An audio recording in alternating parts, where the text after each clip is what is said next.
Au sein de mon parcours, j'ai visité beaucoup de prisons, beaucoup de personnes en hôpitaux psychiatriques, beaucoup de personnes dans les hôpitaux. En fait, à chaque fois, c'est la même chose. Je vois des gens qui sont malades, soit dans le domaine physique, soit dans le domaine spirituel, soit dans le domaine émotionnel. Et lorsque je regarde aussi cette société, finalement, au travers des réseaux sociaux, il y a les mêmes souffrances. Il y a des gens qui sont plus dans les hôpitaux, mais qui sont derrière dans leur écran et qui manifestent un besoin de guérison, que ce soit dans l'ordre physique, dans l'ordre émotionnel ou spirituel. Il y a beaucoup de gens qui sont en souffrance, il y a beaucoup de gens qui sont malades. Et puis, il y a beaucoup de personnes qui vendent des thérapies, il y a beaucoup de pseudo-guérisseurs qui s'élèvent, qui s'érigent comme ça sur les réseaux sociaux et qui te présentent des solutions, des produits miracles, etc., etc. Parce que notre société est en souffrance, parce qu'au sein de ce monde, il y a beaucoup de gens qui sont malades, touchés par la maladie, parce qu'il y a beaucoup de personnes, et cela est tout à fait normal, qui sont en recherche de leur guérison. Il y a cette vérité qui est là, c'est que on peut toujours aller chercher des pseudo-guérisons, on peut toujours aller chercher des réponses à un mal-être sur les réseaux sociaux, mais la parole de Dieu est là. Et il y a une totale différence entre ce qu'on peut nous proposer au sein de cette société et ce que Dieu nous propose. Ce que je suis en train de te dire, c'est que tu es peut-être dans un état là où ça ne va pas. Il y a quelque chose qui ne va pas dans ta vie. Au travers de cette émission Face à Face, je veux t'amener à réaliser que quel que soit ton problème, quelle que soit ta maladie, qu'elle soit d'ordre physique, qu'elle soit d'ordre émotionnel, qu'elle soit d'ordre spirituel, Dieu est celui qui est capable de te guérir. Dieu est celui qui est capable d'intervenir là maintenant pour te guérir.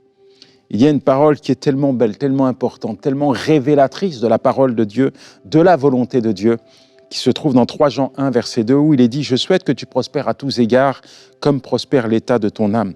Dieu a un souhait, il a un désir, il a la volonté de te guérir, il a la volonté, le désir et le souhait que tu sois en bonne santé et que tu prospères comme prospère l'état de ton âme. Ça veut dire quoi? Ça veut dire que Dieu veut intervenir dans ces 3 domaines. Ça veut dire que la guérison que Dieu apporte dans une vie, elle est totale, elle est complète.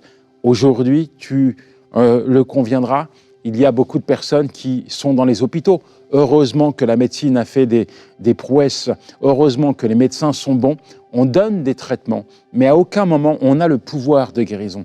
J'ai parlé avec des médecins pendant des années et ils me disent « c'est vrai qu'on a des protocoles, c'est vrai qu'on a des médicaments, mais il y a quelque chose qu'on n'a pas, c'est le pouvoir de guérir. On peut survivre à un cancer et mourir d'un rhume. » Donc, il y a ce pouvoir de guérison qui appartient à Dieu.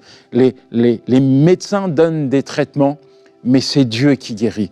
Et mon premier point, puisqu'on parle de guérison, c'est la guérison physique. La guérison physique, elle est importante et elle a toujours existé. En fait, on voit quand Jésus-Christ était sur la terre, il s'occupait des gens. Dans Matthieu 14, versets 35 à 36, il est dit « Les gens de ce lieu, ayant reconnu Jésus, envoyèrent des messagers dans tous les environs et on lui amena tous les malades.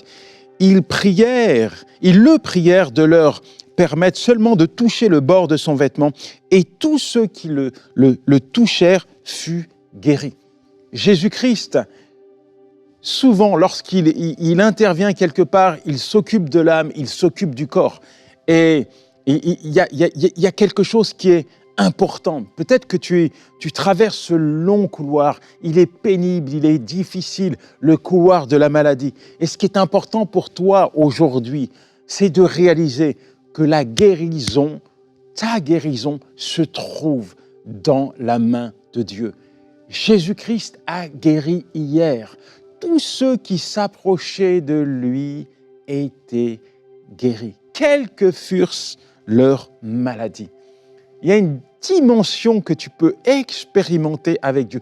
J'ai tellement vu Dieu intervenir dans la vie de personnes qui parfois étaient à bout de force au point de rompre Et Dieu intervient, Dieu change la donne. C'est aussi simple que ça. J'essaie de trouver les mots, mais en fait, j'ai pas de mots pour exprimer le miraculeux, le spectaculaire, l'inimaginable que Dieu a accompli dans la vie d'homme. Tiens, je pense à cette personne.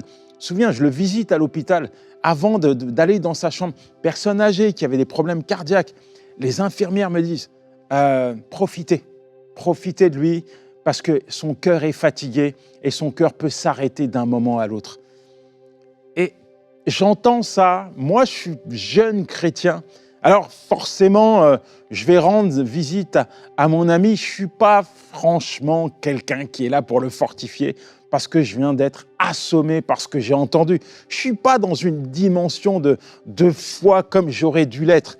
Mais cet homme âgé est fatigué parce que des hospitalisations à répétition, un cœur qui est en train de le fatiguer.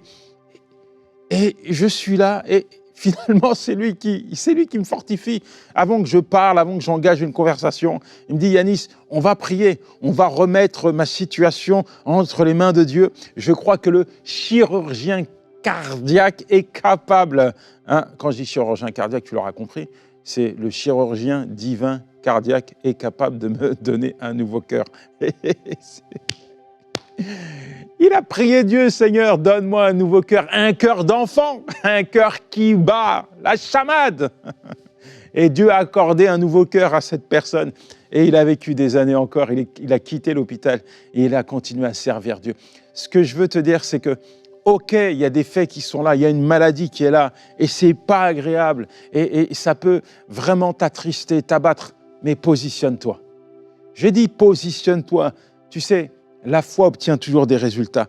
Les gens amenaient ceux qui étaient malades à Jésus. Ils avaient compris que la seule solution pour apporter la guérison dans le corps de ceux qui étaient malades, dans le corps peut-être des membres de leur famille, de leurs enfants, de leur épouse, de leur mari, dans le corps de ceux qui leur étaient chers, c'était de les amener à Jésus. Et ils avaient à cette époque beaucoup de charlatans qui vendaient des potions magiques. Tu sais, c'est un peu l'histoire de cette femme qui était malade depuis 12 années, qui cherchait une solution. Ben, il y en avait beaucoup. Elle a été voir des gens, elle a dépensé tout son argent. Et certainement que ces personnes-là qui viennent à Jésus avaient essayé de tenter de trouver une solution pour guérir de leur mal, mais ils n'avaient pas réussi à obtenir la guérison. Mais là, ils viennent à Jésus.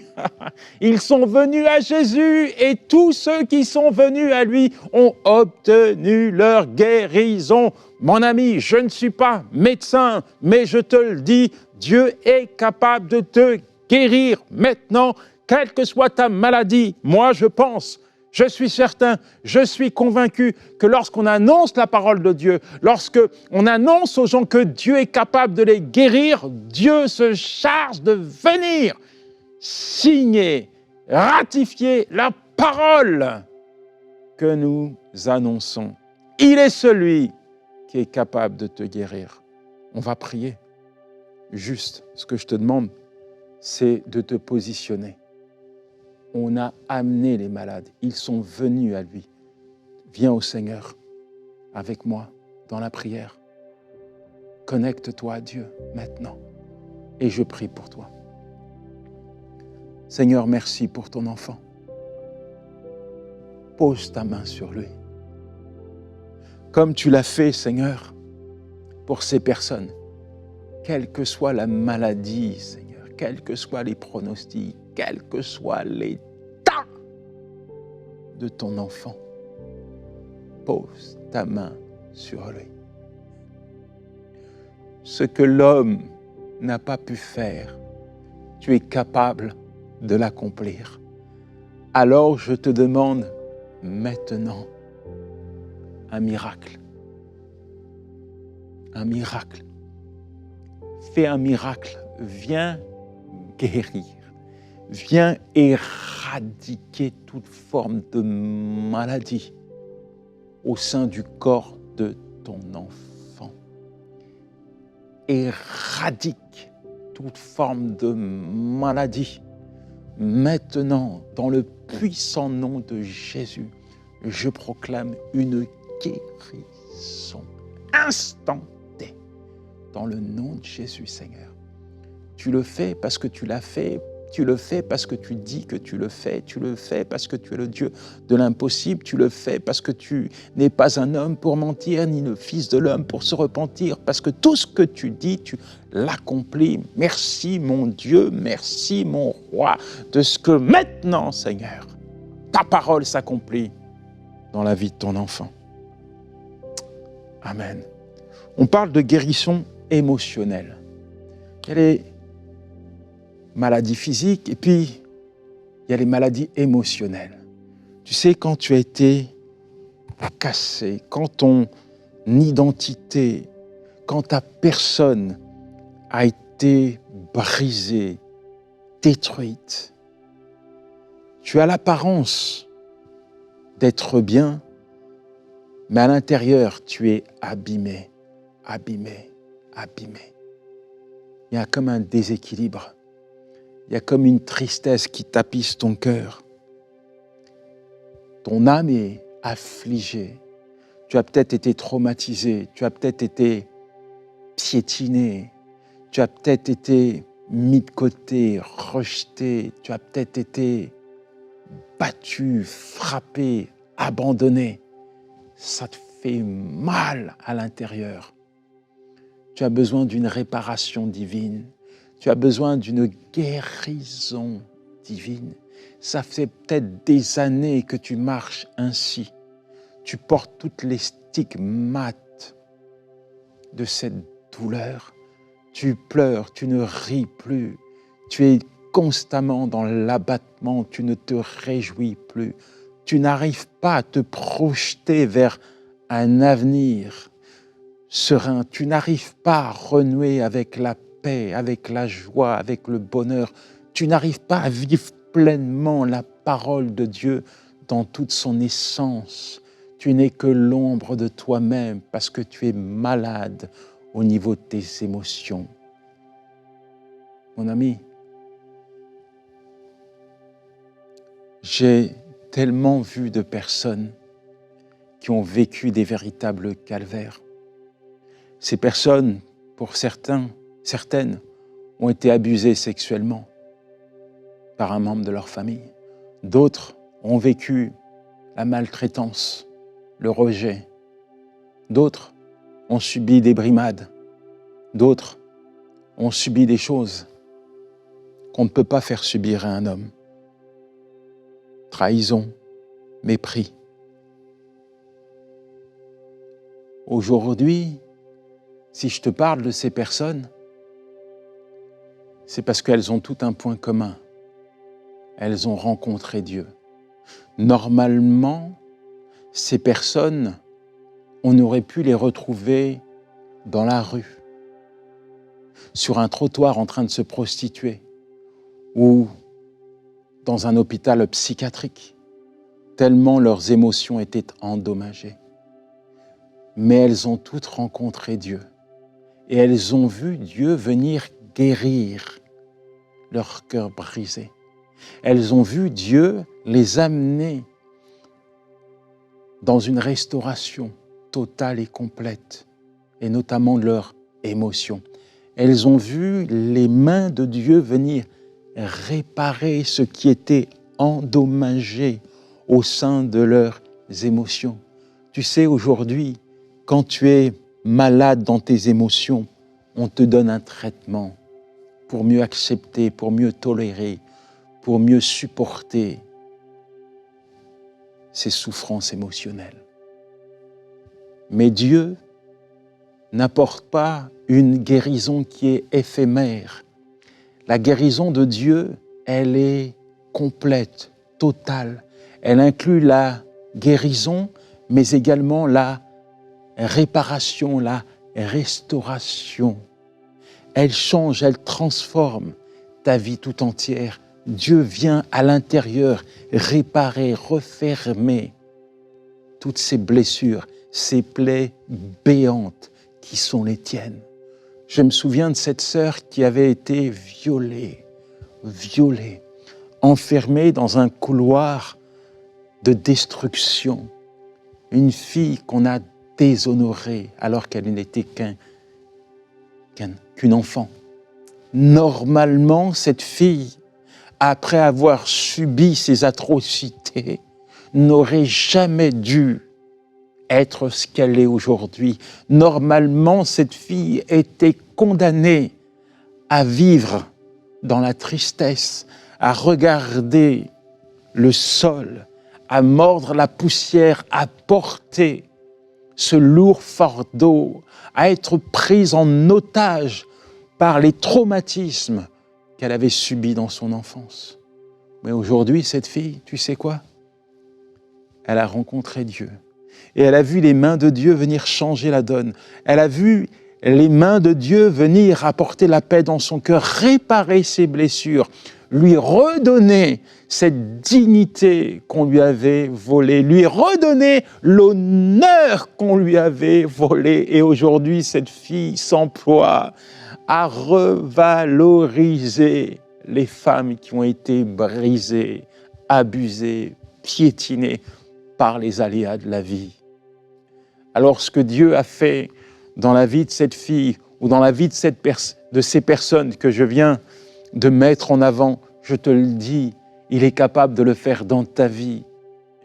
Dieu ne change pas, Dieu ne t'ignore pas. Réalise que tu es précieux, précieuse à ses yeux. Tu as peut-être l'apparence d'être bien, mais tu sais qu'à l'intérieur, il y a des choses qu'il faut réparer. Tu sais qu'à l'intérieur, il y a des choses qui ont été abîmées, endommagées. Alors, je veux te demander de prendre position. Je veux prier pour toi en m'appuyant sur cette parole qui se trouve dans le psaume 47 au verset 3, où il est dit « Il guérit ceux qui ont le cœur brisé et pansent leurs blessures. » Es-tu disposé à te laisser faire par Dieu? Es-tu disposé à laisser Dieu venir guérir ton cœur brisé? Es-tu disposé à laisser Dieu venir bander ces plaies qui tapissent ton âme? Es-tu disposé à le laisser intervenir là où ça te fait mal? Si c'est le cas, alors nous prions maintenant. Seigneur, merci pour ton enfant. Tu le connais, Seigneur. Je prie, Seigneur, pour ton enfant qui a été abusé, violé. Je prie pour ton enfant pour qu'il puisse obtenir la guérison, la restauration. Je prie pour ton enfant qui a été déshonoré. Je prie, Seigneur, pour que tu viennes relever sa tête. Seigneur, viens essuyer ses larmes. Seigneur, viens, mon Dieu, le remettre debout, Éternel, mon roi. Tu connais son cœur, viens bander, viens réparer, viens refermer ses blessures. Éternel, je prie pour celui qui a été rejeté, méprisé, insulté, trahi, abandonné. Je prie parce que tu es celui qui prend soin de ses enfants. Tu es celui qui nous promet de ne jamais nous abandonner. Tu es celui qui demeure, qui subsiste. Tu es celui qui vient maintenant dans le cœur de celui qui est seul, dans le cœur de celui qui a de la peine, dans le cœur de celui qui a été rejeté. Tu es celui qui vient maintenant parler à son cœur pour lui dire « Mon enfant, je suis là. Je t'aime. » Entends ce que le Seigneur te dit. Parce qu'il est important pour toi de réaliser que même si le monde te tourne le dos, Dieu restera toujours à tes côtés. Il est important de réaliser que même si le monde t'a rejeté, Dieu ne te rejettera jamais. Il est important que tu réalises que les gens qui t'ont méprisé, les gens qui t'ont mis de côté, ne sont pas les gens qui t'ont créé. C'est ton Créateur qui t'a voulu. C'est ton Créateur qui a souhaité que tu existes. Peut-être que ta présence ne réjouit pas certains membres de ta famille. Mais je peux te le dire, je peux te l'affirmer, je peux l'attester. Ta présence sur la terre réjouit le cœur de ton Créateur. Dieu se réjouit de toi. Dieu se réjouit de toi. Dieu est heureux de te voir ici-bas. Tu lui appartiens. Tu es quelqu'un d'exceptionnel. Tu n'es pas le fruit d'un accident. Tu n'es pas une erreur. Tu es un enfant. Tu es un fils. Tu es une fille de Dieu. Tu es un prince. Tu es une princesse de Dieu. Alors ne laisse pas ces personnes définir ta valeur. Ne laisse pas les gens qui te méprisent, qui t'ont rejeté, qui t'ont abandonné, définir ta véritable valeur. Tu es quelqu'un. Tu es un enfant de Dieu et Dieu te le dit. Je ne t'abandonnerai jamais. Je suis ton papa. Troisième aspect de la guérison, c'est la guérison spirituelle. La guérison spirituelle. Et je te parlais de prison en introduction, parce que c'est là finalement que je suis confronté aux ténèbres. C'est là que je suis confronté à ceux qui ne connaissent pas Dieu et qui ont besoin de passer des ténèbres à la lumière, de la mort à la vie. Jean 1, versets 12 à 13.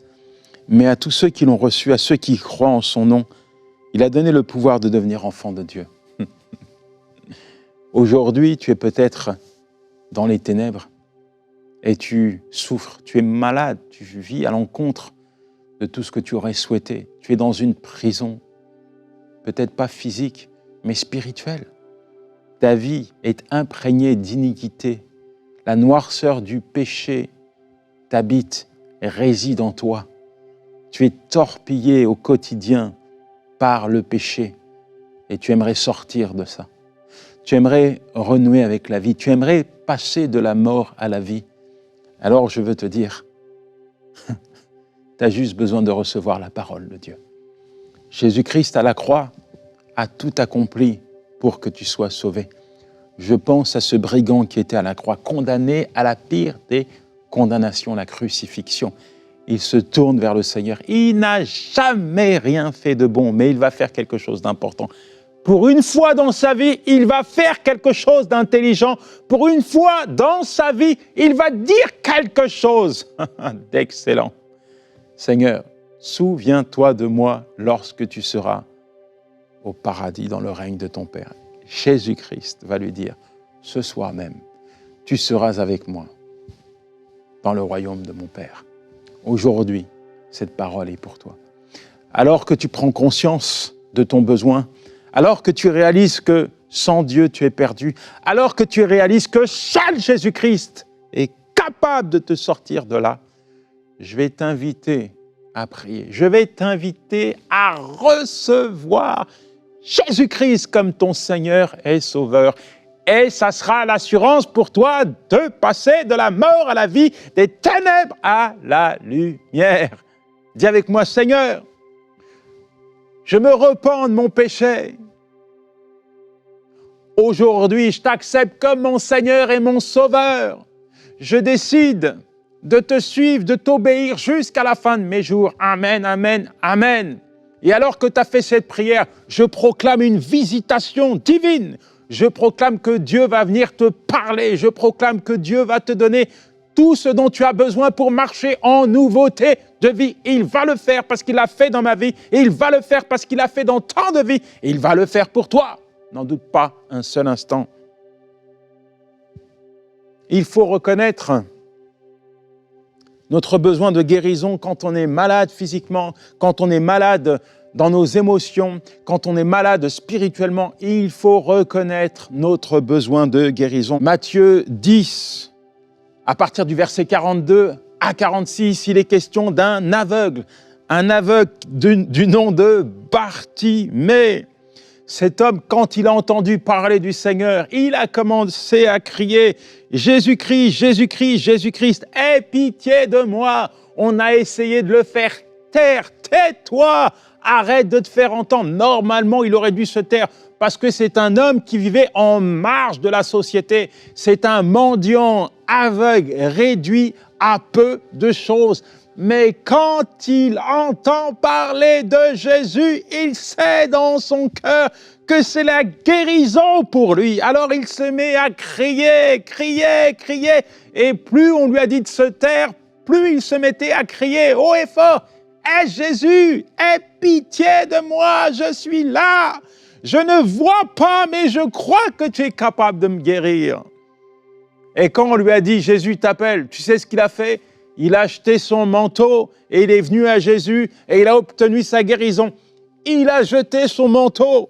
Alors pour toi, ça ne te parle pas franchement, mais je viens de te dire que c'était un mendiant. Son manteau, c'est tout ce qu'il avait. Il avait juste un manteau. Il ne s'est pas fait prier. Il a jeté tout ce qui aurait pu l'empêcher de courir vers Jésus. Et il s'est approché de lui. Et Jésus va lui poser une question. « Que veux-tu que je fasse ?»« Rabouni » lui répondit l'aveugle. « Que je recouvre la vue. » Et Jésus lui dit « Va, ta foi t'a sauvé. » Aussitôt, il recouvra la vue et suivit Jésus dans le chemin. Ah, mon ami, arrête-toi là. Non seulement Jésus va lui rendre la vue, mais il va faire au-delà d'une guérison physique. Et il va lui accorder une guérison spirituelle.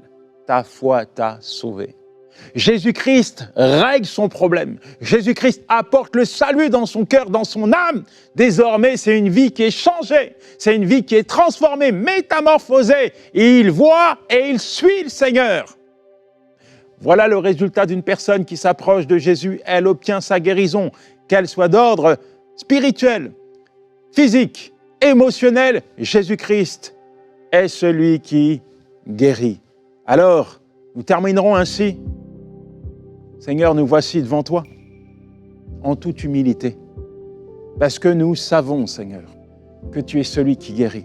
Et je prie, Seigneur, pour celui qui vient à toi, comme cet aveugle, Seigneur, totalement tributaire de toi.